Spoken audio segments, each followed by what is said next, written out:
Welcome to Between the Velvet Lies. My name is Matt Harridge, and I am the host. This is our very first podcast, so we are very excited. We are here to talk about current events. We're here to talk about politics. We're here to talk about health. We're here to talk about business, but we are here to talk to you. Most people are going to be interested in why you're wearing a velvet shirt, though. Well, the velvet shirt is awesome. I mean, I have to do, Between the Velvet Lies, this is my Ronnie James Dio shirt. It's my tribute to him. That's kind of where the name came from. Did you know that too? I love it. I love it. I love it. I'm going to get velvet. Well, Some velvet. we are Between the Velvet Lies, so you are going to be required to have one along with me. I don't know what we'll do for our guests, but dress maybe a dress. Something more dress. I do like that we all have black on. Yeah. Well, it's slimming. That's true. You know. What was it? And we're going to talk about health today, but what does a camera add? 10, 20 pounds, something like that? Well, I mean, they say that. We'll know when they we say watch. that. I need to judge that afterwards. Yes. Well, but guys, you know, I mean, I do wear black a lot. Yes. But if I'm being honest with you, stretch mark is my favorite color. I mean, it always has been. It always will be. It goes with everything. It goes with everything. It never goes away. It never goes away. So out. I don't care. Listen, could you edit in 20 pounds for me? We'll see what we can do. Yeah. But speaking of that, we have with us today my co-host, Mr. Chris Pfeiffer, also known locally as the Bread Man. He has many other identities as well, but he is here to be the straight man to my comical genius, but we'll see if that actually works out. We also have a very special guest, our very first guest on Between the Velvet Lies, and that is Ms. Stacy Hauser. Stacy is a trainer here in the Mid-Ohio Valley. And Stacy, you've been at this for 15 years-ish. 15 years. Trying to help these people getting all this bread. Right? We got to offset each other. Well, got to. We were joking right before we started that health is a complicated issue. I came from a background within the medical area and arena, and I was actually working in a cardiology department helping people change bad habits. And I did that for 10 years. But then I went into the business world and I became a Burger King franchisee.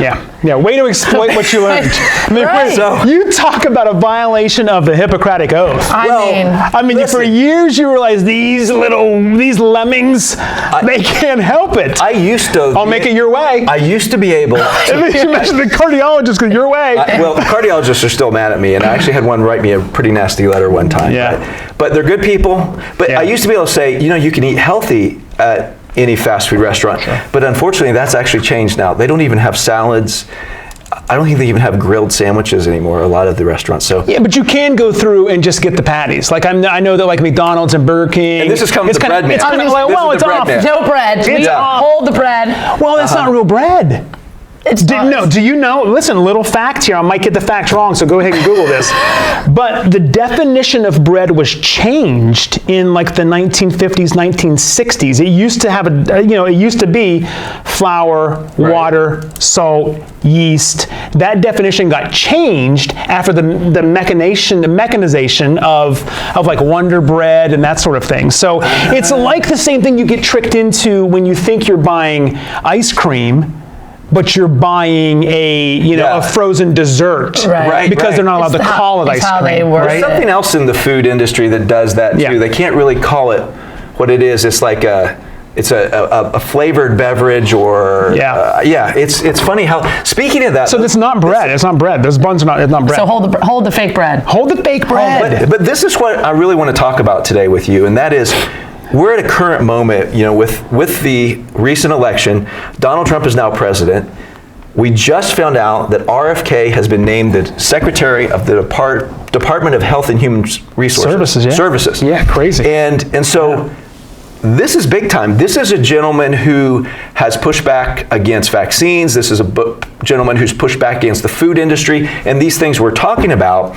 And I think it's called, what was it called? The Make America Healthy Again. The So MAHA. The MAHA. Not MAGA, but MAHA. Yeah, MAHA movement. Okay, so we're going to see this start to evolve, and it's going to be really interesting to see what he brings to the table. No pun intended. He had, as he's said many times on the campaign trail, and he repeated again after his confirmation, and President Trump signed the order officially designating him as the head of HSA.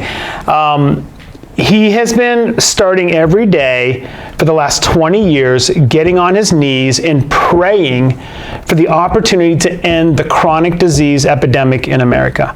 And this guy, Yeah. he almost single-handedly saved the Hudson River fisheries with his environmental activism in the 80s and the 90s. He hasn't necessarily pushed back on vaccines, but he's asking the questions about vaccines that I think that we should be asking. How do we go from a schedule of 13 to a schedule of 130 Okay. and so forth? So it is it's an unbelievable moment. Now, will it last?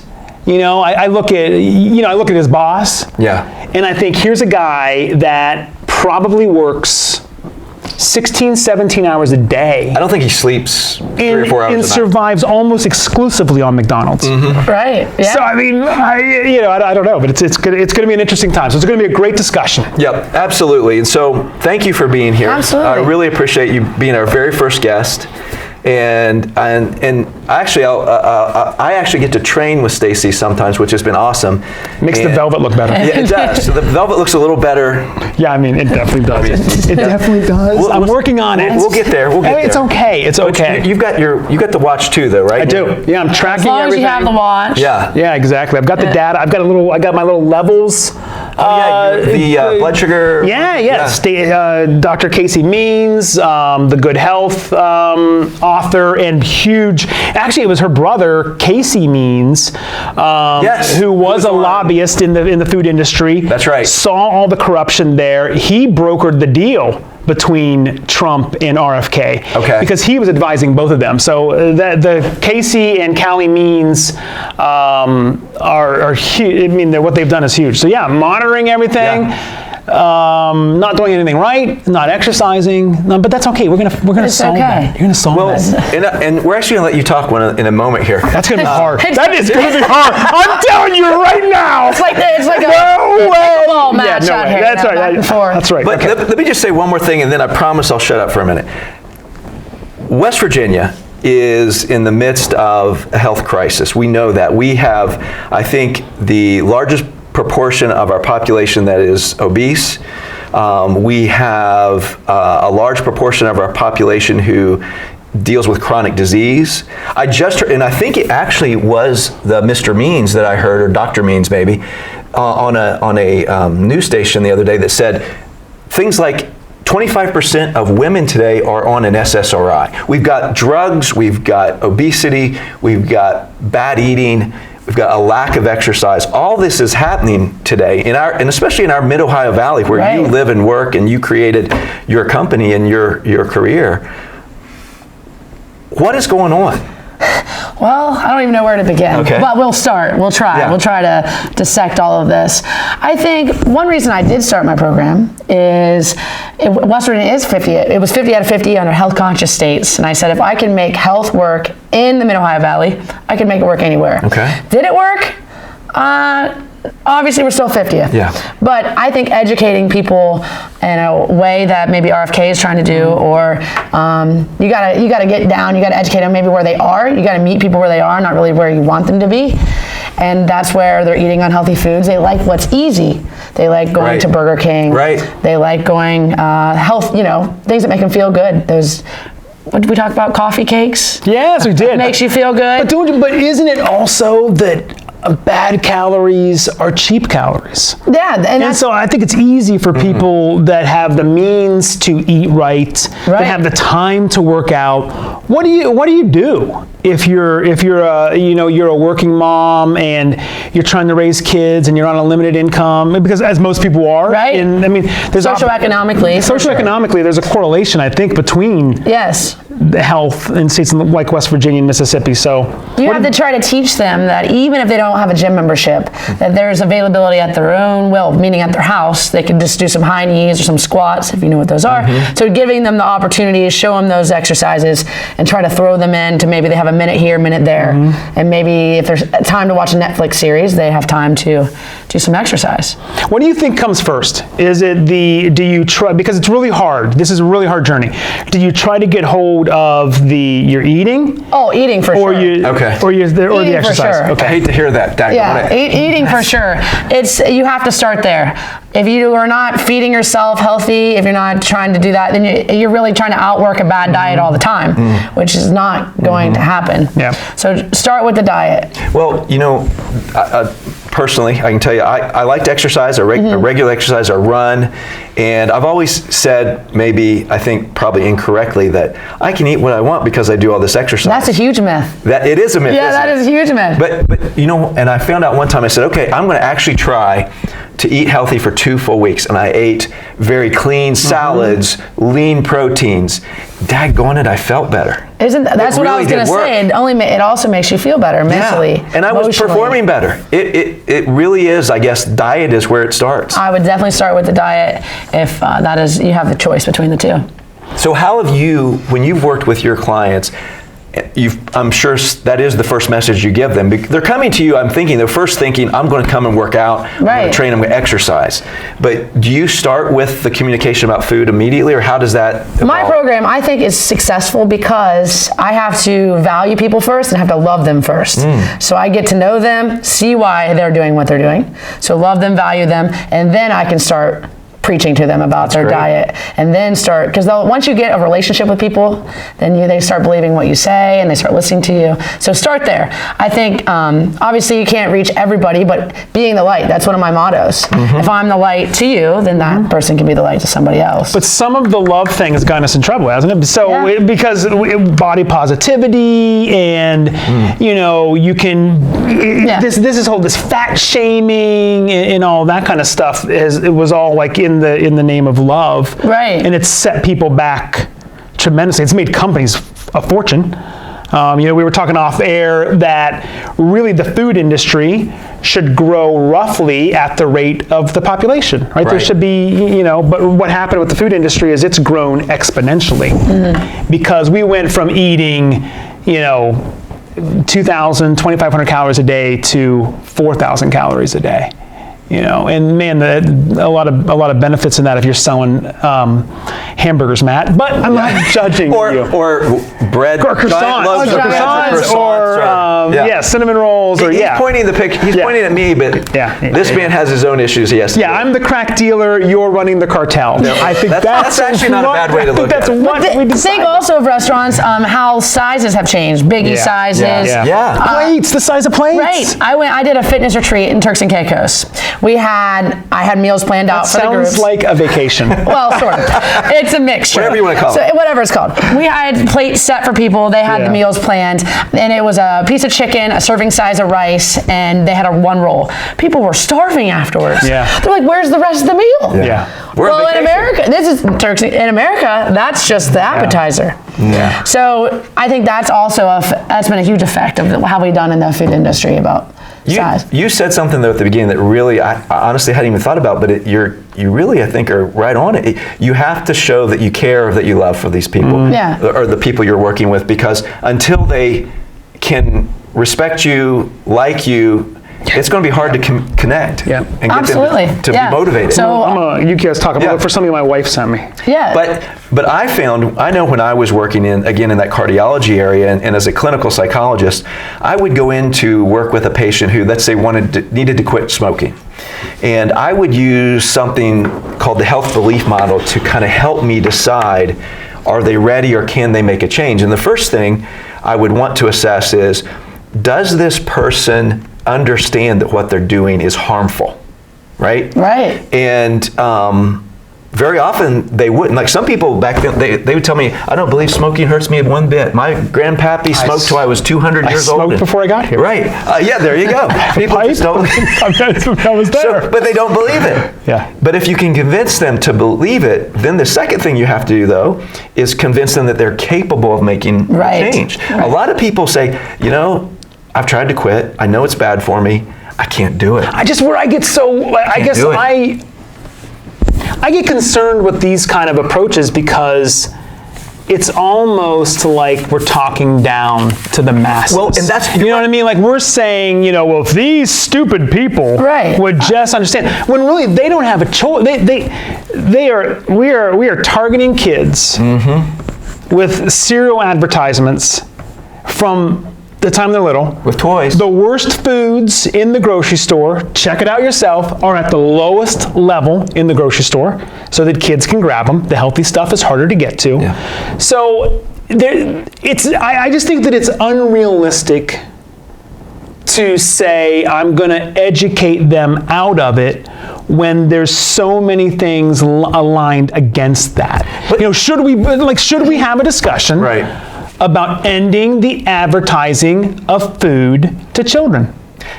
Well, then Travis Kelce and all of them won't make all their money on. Well, advertising. that's exactly right. Now, I hear you. Yeah. Small business owner. Yeah. Freedom of Sure. speech, freedom, ability to compete in this economy. I'm never a fan of putting limits and telling a company, here's how you, because then who gets to decide? But right? we're not allowed, we are free speech, but you're not allowed, the Supreme Court has already decided this. You can't go into a crowded movie theater and yell fire. I don't think that's actually right, though. I think you can. I think that's also a myth. That's not a myth. I think it's a myth. That's not a myth. We're going to look that up. Solomon. I'm gonna Google it. Google I think that. it's But Solomon. here's what when you Google were that saying, over there. When you were We saying need that, Jamie. We need somebody to we look need stuff a up Jamie. for us. What you were saying, though, that she's got the difference. The difference is it is education and it is helping that person go through that journey, but it's also when they recognize that you care and you're with them on that journey. I think I post a lot of transformational photos. So say I put that, because I use Facebook. Say I put that photo on there. People are like, wow, that could be me. It's not inspiring them. It's making them confront themselves of, oh, look, I had to confront it. What am I doing that it's my decision I sat on the couch to do this. But we're poisoning people. Like, I mean, we're literally poisoning people with the ingredients that are in these foods, with the GMO that has happened, the genetic modification of the grains. You travel, go to Europe, go eat a plate of pasta in Italy and see how you feel versus eating it here. Why do you feel different here? I've got a glucose monitor on. Try cooking your pasta differently.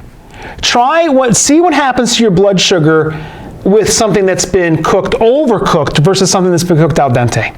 Yes, you're learning all different. that right now by wearing that. But we're not educated. I'm learning that because I've been blessed in my life. Yeah. And I've got the means to pay $175 a month to put this thing on my arm. We're telling people that are being poisoned every single day, you've got to make better choices. We got to make better choices. How do you want them to do that? Everything is stacked. They're being advertised to. I'm all for freedom too. We don't allow cigarette advertising. Joe the Camel is gone. We didn't allow alcohol advertising for years on TV. Why are we targeting the youngest and indoctrinating them into a food system that we know is completely broken? It is tough. But what I hear, but this is what I like, is you're having some success. You created well back in the day something called the Temple Challenge, right? Correct. And I want to hear more about that, but you're finding a way to navigate through what Chris is saying here is so hard in today's world. Everything's stacked against young people. And I think, to your point, the evidence is there. Obesity rates are rising. Yeah. Poor health. For sure. Kids are so spending all their time on their phones or on their digital devices that they don't get out and move. And it is stacked against Well, them, it's the poison and it's the safety culture. Right? We don't let our kids walk to school anymore. Yeah. We don't let them play in the neighborhoods anymore. We don't, because we've got this, this safety culture that is insane. We would get up in the morning and be gone all day long, and if you weren't home for dinner, you're getting your ass tanned. Yep. Now, we're so afraid that if little Johnny's in the front yard, somebody's going to snatch him. How many kids are getting snatched? Yeah. Not very many. Yeah. But if it bleeds, it leads. So just like the kids are being preached to about eating sugary foods, parents are seeing on the news all the negative stuff. This happened. This kid was kidnapped. This kid was killed. So we've created this safety culture that doesn't let them go in the woods and explore or in their neighborhoods. That's part of the physical activity, and it's also the food. But you've had success though in changing people. How do you do that in the face of like what Chris is explaining here? Right? I mean, he has great points. Yeah. But I think thought so.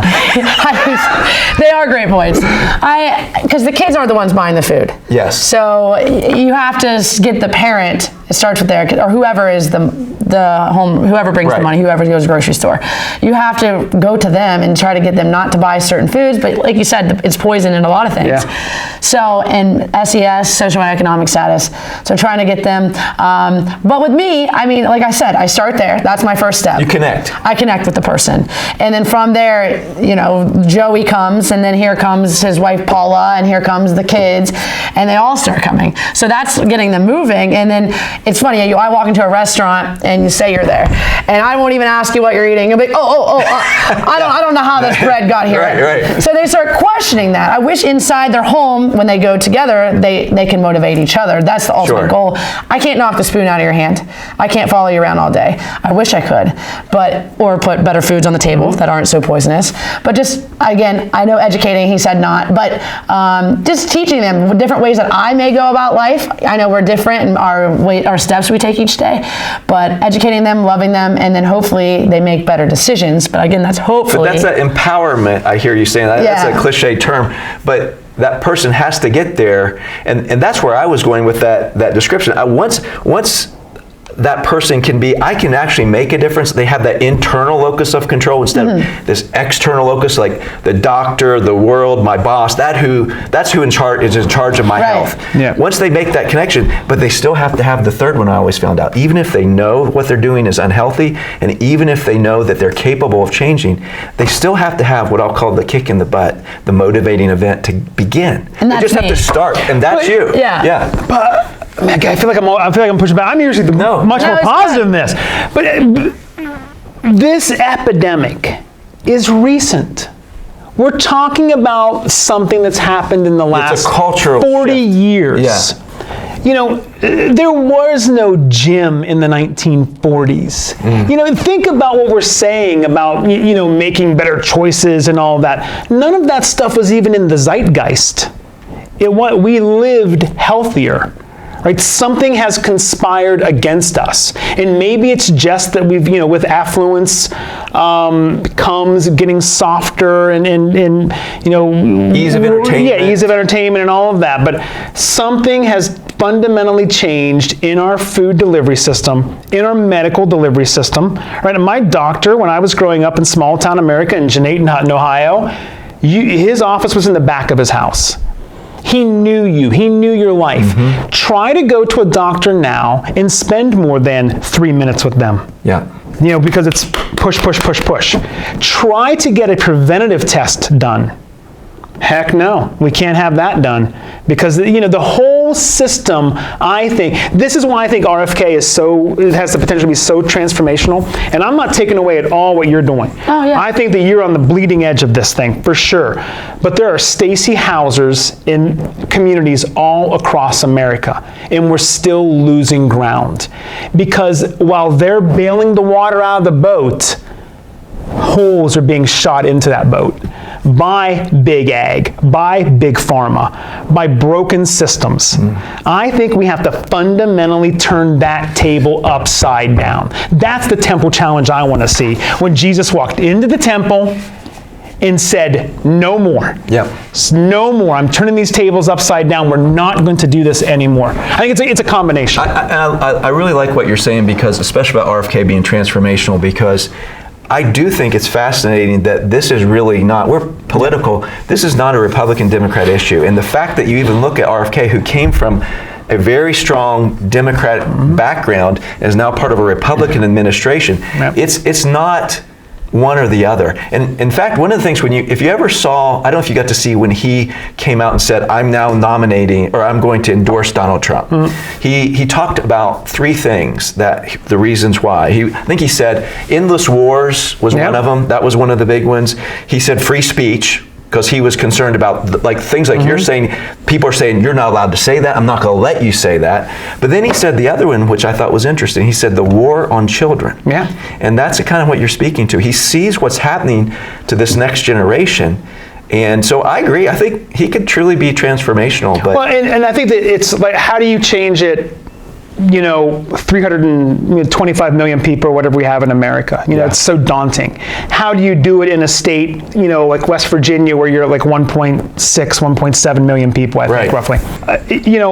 We need leaders on the local level that say, okay, how do I make Washington County, Ohio, the healthiest county in the country, or Wood County, West Virginia, the healthiest county in the country, and then just start growing it out from there. Like, we need areas of success. And so, speaking of that, Stacey, you're one of those people. What you did with Temple Challenge, right? Right. Tell us about that and how that evolved and where that went to. And Where do you think I got the name from? Yeah. I know, let's see if you know. Exactly. Any guesses? The body is your temple. The body is the temple, so we're challenging the body. It's from the Bible, so your body's a temple. And it really honestly started out as just something I enjoyed doing. I went to school for sports science, exercise physiology, and I knew that we needed something like that here in West Virginia. And Are you from here? I'm from Parkersburg. Yeah, I'm from Parkersburg. Went to Parkersburg South and went away to University of Maryland. Oh, thank you. Did you go there? I went south, 85. Oh, 1985. 85. Patriots. You're obviously, I heard you're from the small town. I am from Ohio. Yeah, Janine, Ohio, Indian Valley that? South Rebels. you've heard of some of our famous alumni. Okay. Bobby Huggins. Oh, Was a star basketball player at Indian Valley South. Very good. So yeah. Well, So you started that. Body is the temple. 2014. Okay. Started that. 10 So it years seems ago. like yesterday, but 10 years Yeah. ago, almost 11. And my concept was to educate people. One, about what they're eating. Two, I started out church versus church. I wanted to target the groups. How many times do you hear that church versus church? Well, I mean, it reminds me of Ireland. Yeah. Right. I mean, I like this. Meaning what church can lose the that's most exactly weight. right. I like that though. But I knew there were groups. I could target groups because they already had them. Each church had a person, a group Right, that could partake. right. And which church could lose the most weight and how could they, whatever their goals were, diet, that kind of stuff. We would do weigh-ins, and then people would say, what if I don't go to church? Well, this is a great way to reach people. Yeah. And it kind of grew. It grew across the state, Ripley, Ravenswood, Work County, St. Mary, all awesome. those places. And my goal, again, is to I want to help people, one, but two, make America healthy again. Yep. In my own little way, I can't influence the whole world, I don't think. I'm going to try, but just my little town, I would love for Wood County to be one of the most healthy towns. We have to start demanding accountability from our elected officials. Right. Like, we have to start saying, why are you taking so much money from the pharmaceutical industry? Why are you taking so much money from, Monsanto? Right? I mean, and I think there has to be a fundamental shift in how we think about eating. Like, that we got to eat locally. The other thing, I don't know if you've heard of the what's the guy's name? I can't think of his name. It's like I'm not going to die guy. Oh yeah, the guy that says that he's going to live forever because of all the pills he's taken and exercise. Yeah, but you know what his number one thing that will impact longevity and health? Exercise. It's got to be. No. What? Sleep. Sleep. Yeah. Because I think that's the other thing, is that we are chronically not getting the sleep we need. I mean, we're eating junk, right? So we're all jacked up. We're not exercising, so we're not tired. And then here we are, we're laying in bed on our phones, and so we're getting, 4, 5, 6 hours of sleep at night. Huge impact. Huge. I can tell you, again, because I've got, I'm wearing a monitor, the impact on my blood sugar with sleep. Like when you huge. Like When you when you don't eat sleep. prior to going to sleep. No, when you don't if sleep, I'm getting periods of not enough sleep, my blood sugar, because stress will bring it up.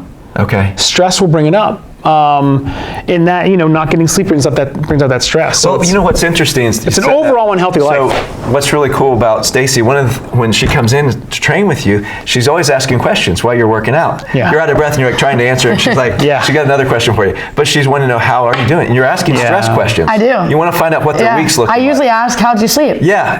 Remember, you got to get a new That's mattress, right. that kind of stuff. That's right. How's your back? How's your sleep? Right. And so I think that's really cool that you're digging into that big holistic picture for someone. The problem is, not everybody can afford that. Not everybody can find time with that. Let's say young parents. Or am I right about that, or should I not say that? Maybe anybody can find time. It's about how you use your time. Yeah, there you go. Yeah. But you're in the political world, so Yeah. how does it look from that stance? Are those people preaching a lot of health, or like Chris was saying? No, I think this They're is certainly not modeling it. no. It's That's where right. I was going. That's a That's great where I was point. going. I don't think. A lot of doctors too. They don't. I think it's just starting. We have a lot of people in the political world who complain about it and point out these issues. And we've talked about school lunches, and I think there's been some interventions there where people have tried to change that. But then you know what you get is thousands and thousands of dollars of food get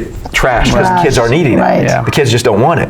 You bring them chicken nuggets or a pizza slice, and everybody eats, Right. right? So it's a tricky Yeah. dynamic here, but it is talked about. But I've not heard any solutions or a lot of evidence of any solution that's really worked yet within a broad cultural, governmental intervention approach. And maybe that's what RFK is going to bring.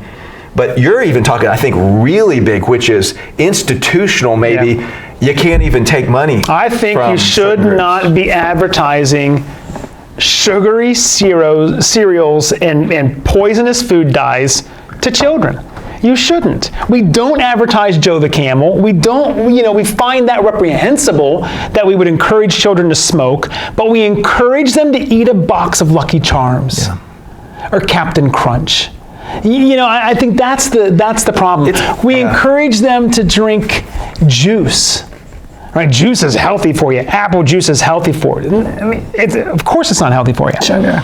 It's pure sugar. And I actually heard this talked about one time. Like, the juice is the poison, but all of the fiber that it came along with is the antidote. That's how it is supposed to be consumed. When you separate the orange juice from the orange, you've gone from a healthy food to something very unhealthy. The same thing with the apple. You separate the apple juice from all of the fiber in the apple, now you've taken a good thing and you've made it a bad thing.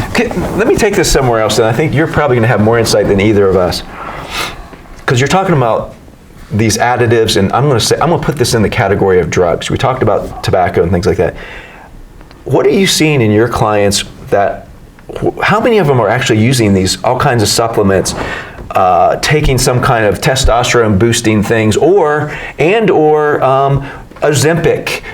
Is that seem It's to be a high number. Is it a high number? And it's only increasing. Okay. And I wouldn't like to say, because not all of those are easy ways out. Sure. But some of them are. Yeah. Meaning you don't have to show up and do this workout. But some of them are just taking the easy road. I hate to say that, but it kind of is. It's increasing, right? Yeah, but Ozempic is good for what it's made for. Semaglutides they have a purpose. Yeah, so I'm not saying it's not that, but there are some people that do. I've heard stories, like one girl wanted to lose, the next month she had a ball to go to, and she wanted to lose 10 pounds real fast, so she just started taking a shot. It, okay. So it's not, I'm not trying to say it's not good, but for certain times it is not. But it's a high number that are taking those. Yeah. And see, I think that gets confusing too, because some drugs for us are good to help us get healthier. But then the other time we're saying, some things aren't, and somebody gets to be the judge of that, right? Somebody gets to be the adjudicator of what is good and what is not. And that's what always worries me about that. If you have a metabolic disorder that needs a medical intervention, that's one thing. Yeah. Right. But of course, that's not how we promote it. Right. And again, there are 2 countries in the world that allow pharmaceutical advertising to consumers, us and New Zealand. And New Zealand is extremely restrictive, something else that should be ended immediately. Pharmaceuticals, every show you watch on CNN or Fox, brought to you by Pfizer. Right. Oh, yeah. Brought to you. Make sure you take your vaccine. Brought to you by Pfizer. So, listen, supplements. I don't even know what supplements I take, if I'm being honest with you, because my wife puts them all together. I'm taking handfuls of pills. But what we're doing, and again, I'm in a position where I can do this. We get our blood work done 4 times a year. So we're constantly making adjustments to our. You know your data. I know my data. Yeah. But I can afford that. I've been very blessed. A lot of people buy bread.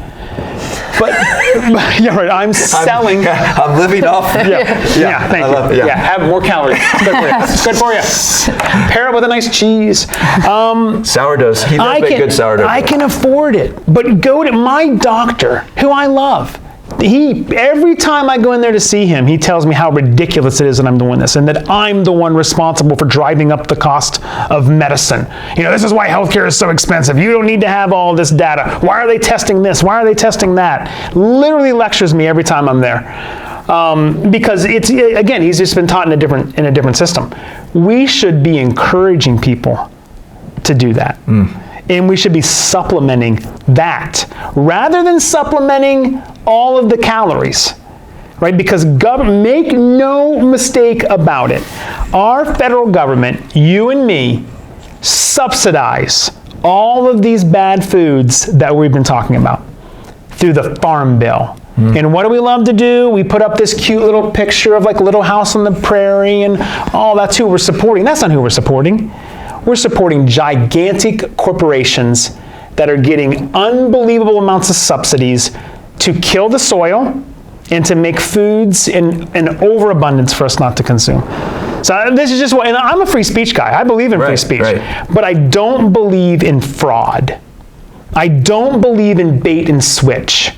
I don't believe in when you're lying between the velvet lies, right? And think about that. When you're lying about the nutritional value of foods, that's got to be stopped. That's got to be stopped. It's just, the tough thing is in today's world, I think, is that, and I'm seeing this right now with my current job in the political world, where I have two industries who are calling each other out as the bad guys and saying that what they're saying is a lie, and they're saying what you're saying is a lie. And so, again, somebody has to finally adjudicate that, decide this is the truth. And I think that's kind of what we're going to try to do in here is get to that. There's all types of opinions. But let me take real quickly a little tangent off of what Chris was just saying. This can be costly, right? Can people afford to be healthy today? Can they afford a trainer and eating healthy and all the things? Can anybody be healthy? Yeah, but can everybody afford it? I think so. Having a personal trainer, not necessarily. Right. But I think they can do little things of adding different movements in their day, or maybe go to bed an hour earlier. If you look at the time when you're on your phone, 4 to 6 hours a day just scrolling, that's some time that you could have been doing. My thumbs are in such good shape. Right, yeah, it's see? Unbelievable. It's I'm ready for a thumb war. You'll win one, I'm sure. But just using our time differently. I'm not even talking about food, but using our time differently for movement. Just little times throughout the day that we added in. So can everybody be more healthy? I think so. But it may look different from what you can do because you may be able to afford something differently. It's so hard. Let me throw out one other really fascinating stat because I think this speaks to what we're talking about. There was a survey, I think it was under 20-year-olds, and they asked them about who they are, what their real identity, how do you define yourself? That's a loaded question in this day and age. It is, isn't it? So what they found was that the majority, the plurality of kids don't define themselves as Matt Harridge, me right here with you, my physical person, this is me. They feel that their true self is best reflected online, when they're online and what they're creating online about who they are. That is who their real self is. That to me is kind of scary. For sure, yeah. Because that, from a health perspective, that's saying, we don't care about this. We'll be like, what was it, the movie WALL-E where they're floating around in the little chairs? Yeah. But to me, that's a really dangerous direction that the digital world is taking us, to live in this alternate reality where we're even saying that's my definition of who I am. It's not this. It's not my physical presence anymore. Yeah, that's scary stuff. That's a big problem. Yeah. Most people hate who they are. Yeah, and so here I can be. I can when I create my little character on my PlayStation, I've got big shoulders and I can run real fast and I can jump over things, and that's what you want to be. That's what you want to be. Just doesn't happen when you're sitting there playing those games. Yeah. And so I'm just trying to think of all the obstacles we've got in front of us, and it's endless. It is, but you're beating some of these though, and that's But what's time so hasn't cool. changed. There's always been 24 hours in a day. Okay. But like you said, there's more distractions in the Yeah. world than there used to be. Social media being one, if not the worst. And I'm trying to beat them, but you're in competition. Some trainers think a trainer is in competition with the other trainer. No, we're in competition with the food industries. We're in competition with PlayStations, Yeah. Xboxes. That's our competition. And you have to try to make fitness, sugarcoat it. I hate to use the word sugarcoat it. Sugarcoat it to look like it is something wonderful. And I do that by being who I am. I'm a walking billboard of fitness. Yeah. And so that's what I have. I can show you what it's done for me. And hopefully it's something you want for yourself. Well, that. when you think about, like, I think it was Milton Friedman that said, show me the incentives and I'll show you the behavior. Show me the incentives and I'll show you the behavior. Yeah. What incentives do we have for a healthy lifestyle? Yeah. I can't name one. Well, other than attractiveness to the other people, right? You that's one incentive. I feel like more people will be physically attracted to me if I look a certain way. That's one incentive, right? I guess. Yeah, I guess. I mean, I just think that there's no. But you can cheat that too. You can. All kinds of ways. Now Yeah, you online. can definitely cheat. Right, Online, yeah. behind a Yeah. screen. Yeah, I Filter. there's no. We have heavily incentivized sickness. Right? Because we don't, nobody, like I hear Bernie Sanders, health insurance for all, right? And health insurance has done nothing but make people sicker. Nobody is talking about getting the wellness incentives that we need for people. Because the most profitable human being is a sick one, not a dead one, Just a sick one. just a sick one. If I can keep you chronically ill, I can sell you thousands of dollars of medical services a year.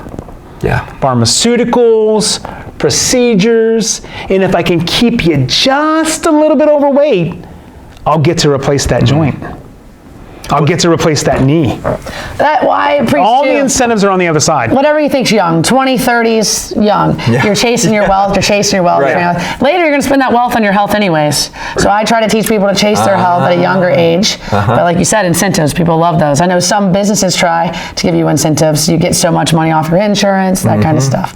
But there's not a lot of them. But why aren't we taxing people that are overweight? I've talked about that. Why aren't we? No, I've talked Why about aren't that. we? Why should I be paying the same for my health insurance as somebody that is morbidly obese, making all the wrong decisions? In the same, let's not even go to that example. Why should I be paying the same for somebody that is a thrill seeker? Well, And is breaking, there are some. Like I used to race motorcycles. It was very clear when I got life insurance. That's life insurance. Any motorsport activity is not on. Right, your life insurance doesn't impact Yeah. me. Your health insurance impacts me because we're in a collective. But the other thing, again, I'm playing devil's advocate. There are people with metabolic differences, right? That they're genetically on the short end of the stick, so to speak, from the beginning with how their body handles sugar and weight. Right. Genetics. And so it's kind of. I like that you're the devil's advocate because I get to be God's advocate. That'll switch it back and which is forth nice, which is sometimes. very nice. But it would be an Yeah. incentive Yeah. to, hey, you're going to pay way more on your insurance if Yeah. you do X, Y, and Z. Some do that, right? Some insurance say if you're not a smoker, for example, you have a different Well, rate. right, because we all agreed to take on the tobacco industry. Yeah. And what did the tobacco industry do when we took them on, by the way? Does anybody know what happened when we took They on went the into tobacco? food, right? They bought Nabisco. Yeah. Then they bought food companies, and they took all of those scientists Yeah. that were making cigarettes and tobacco products more addictive, and they put them over here It's just on food. and you know what? And so what do we got today too?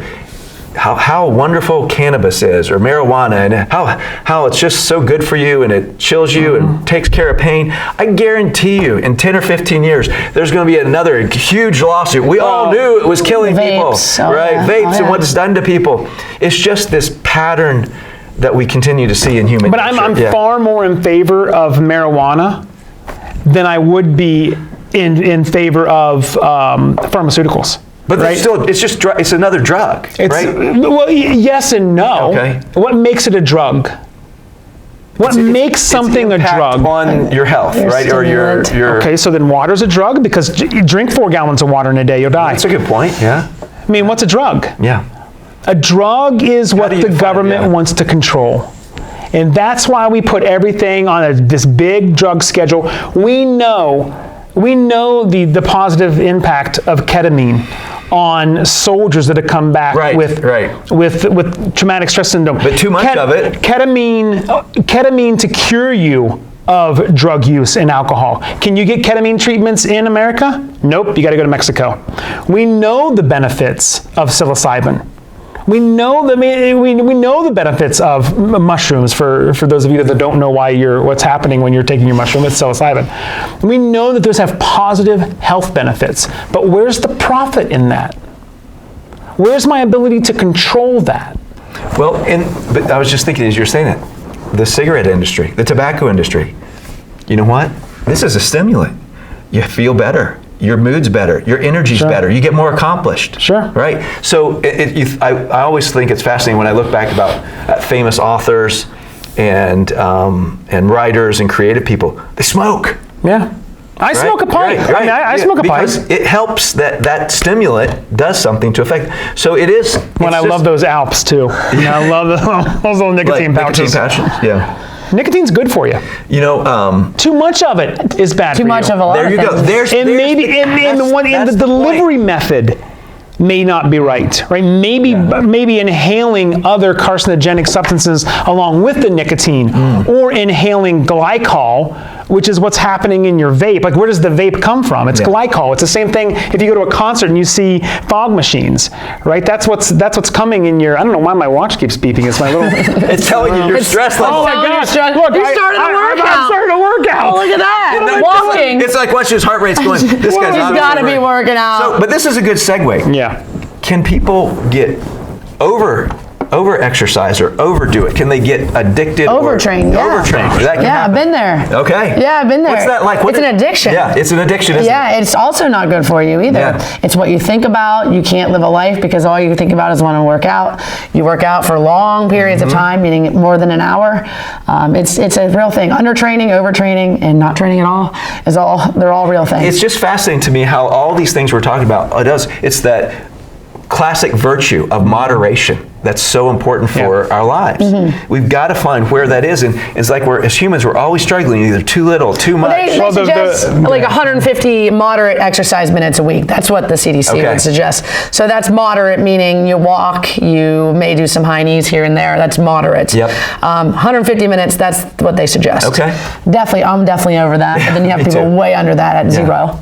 Of course, the virtue isn't moderation. The virtue is temperance. Is it temperance? Okay. Temperance, right? So that's that self-discipline, that denying yourself something, right? That's what fasting is all about, and all this intermittent fasting that people are doing, and so forth. But yeah, I think that I know we keep going around and around in circles, but fundamentally on the government level, we have to equip people with the truth.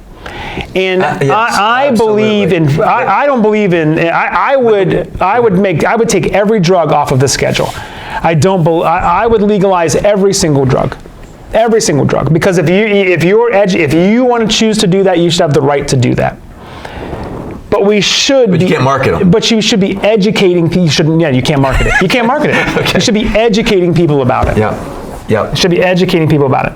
It's not a lot of marijuana overdose deaths to report. Yeah.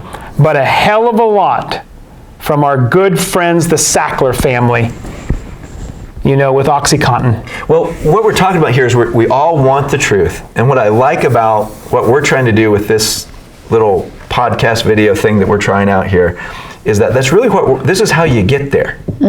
You don't get there by saying, you're going to be quiet and listen to me tell you what is the truth. We're going to talk about it, and we're going to find out there's actually different perspectives on where that truth is. Trust the science, Matt. See? Trust the science. I'm going to say I'm the scientist. You're going to say you're the scientist. And so I think we have to do this publicly. We have to let people hear the debate. I'm sure there are people who have concerns about cereal, and the people who say, oh no, this is great, I want my kid to have it. There's probably not that many, but we just have to have the debates, and that to me is the core of what we want this show to be about, is trying to get to the truth. I don't know if we'll ever completely get there, but but this is how you do it. You Is there more discuss it. than one truth, or is there only one truth? There's a good question. I mean, that's kind of what I'm There, thinking. yeah. I don't know. Is there? Is there one I would truth? think that Many there- truths? This is a loaded question. This is loaded question. I'll give you I love this question because one of my favorite episodes of Portlandia. If everybody knows what Portlandia is, I don't know what it's you're this, talking it's this very funny. It kind of makes fun of the political left and the city of Portland. But the police are called to this apartment, and there's this screaming, blood-curdling screaming, people pounding on walls, and they're getting complaints. The police walk up, knock on the door, and this guy comes out. He's got like a butcher's gown on and blood everywhere. He's got a chainsaw, and he hears people screaming in the background. And the police are going, sir, we've had some complaints about sound up in here, and we're concerned there might be something going on. And he says, I'm just living my truth. Just living. And they go, my truth. oh, you're living your truth? Okay, sir, you have a great day. And they walk out the door. My point is, what is truth, right? Right. And that's what Pilate asked. And, you know, we read the story of Jesus before Pilate. And he tells Pilate, yes, what you've said is true. And Pilate, sarcastically responds, what is truth? There is no such thing. I think we have to believe there is something true, and we're moving toward it. There's not multiples. But it is difficult to define truth. Yeah. But it is not difficult to define what is deception. So we're not necessarily seeking truth when it comes to this issue. What I'm advocating for is to stop the deception. Stop saying healthy on food labels when we know it's not healthy. Stop, because the rules around what you can call organic are so loose that anything can be organic. So how do we stop the lies and the deception? Start to limit the number of lies that are out there, and the truth will start to become evident. Well, I think this has been great. I think I want to finish up here in just a few minutes, but I want to hear what everybody can take from this. One thing I can take from this is I really liked what you said too about that we've got to be careful that we're overprotecting kids today and people today. I think that has caused some of these issues. And in fact, my hero, Jordan Peterson, I think one of his rules of life was don't bother children when they're skateboarding. And his point is, let kids experience and learn how to assess danger and things like that in the real world. That's how they learn, and that's how they get better. That was something I think I'm going to take from me. But from today, what else? Anything particularly that you're hearing from this conversation? Well, listen, I think that Stacy's out there on the front lines fighting the good fight. And I think that what we have to do as business leaders, as leaders in our community, is start holding our elected officials in our government more accountable to start to take some of the obstacles down for somebody like Stacy that wants to help people have a healthy life. Yep. And I think that we've got to be very careful in blaming people for being unhealthy. Absolutely. Because, and this is a whole other show to talk about what we've done in terms of like depleting the nutrient value in our soil. But even the healthy things that you're eating today, the vegetables that you're growing, are not as healthy as they were 40, 50, 60 years ago because you've depleted all the nutrients out of the soil. Yep. We're not having that conversation. So, yeah, I think it's about more and more conversations, healthy conflict, holding our leaders accountable, asking our governor, in both states, like, hey, what was your workout routine today? What'd you do? Did you go on a walk? Right? Making that conversation top of mind for everybody. Yeah. Because it is that important. It is. Yeah. So let me ask the question I want to ask every guest at the very end of our show, every time, is tell us something that you believe to be 100% true. And it can be anything. My mother loves me. Or it could be about our topic today. Is there anything that would come to mind to you, say, this is the one thing I absolutely know? And I'm speaking, I think it's movement is medicine. Okay. And that is I love because with my life, It has been. I have not spent $1 on any surgeries, on any injuries, on any sicknesses. Yeah. I don't get sick. And again, that's why I'm able to say that, because I believe it's true because of what it's done for my life. And I'll preach it from the mountaintop that I think movement is medicine. I love Never that. stop. If you're able, movement may look different for other people. You may be in a wheelchair. Movement may be just moving your arms, doing this. But everyone in some way, if you're able to, you should be able to move. Yeah. I love it. Yeah, exercise Movement as is a medicine. prescription. Movement is Yeah, medicine. that She's is- not even saying exercise, though. That's what's No, even more. movement. That's what's even more We're profound going about to it. put up, it's going to be like a little tagline floating in front of us, movement is medicine at the end of the show. What do you guys think about that? I mean, do you Oh, I think it agree. could be something that's true? 100%. Absolutely. 100%. I've seen that in my life. When I started running at 25 years old and became an addict, my health changed dramatically. How I felt about my mood, my confidence. Right, just not physical, mental and yes, emotional. Everything. You said from that you wear when you move, just the difference Oh, that it's you're. huge. So if you eat, you can eat the exact same meal on Monday, and then go sit in the chair and not do much or whatever. Watch your blood sugar level. Eat that exact same meal on Tuesday, and take a 20-minute walk. Not a run, Just to walk. just a stroll around the block. And the impact on your blood sugar, at least on my blood sugar, is substantial. So we're meant to be moving. Right? We're meant to be moving. That's a great way to close it. Thank you so much for being here today, Stacy. Glad I was here. Look is the forward place to be. Look forward to the workout on Tuesday. I Yeah, think. Tuesday. So we'll be there. We're gonna have to bring this guy in and watch his blood can't sugar. wait. Yeah. Can't wait for that. I am here to pump you up. All right. With that, thank you guys so much for joining us on our very first Between the Velvet Lies podcast. We will see you next time, and thanks again.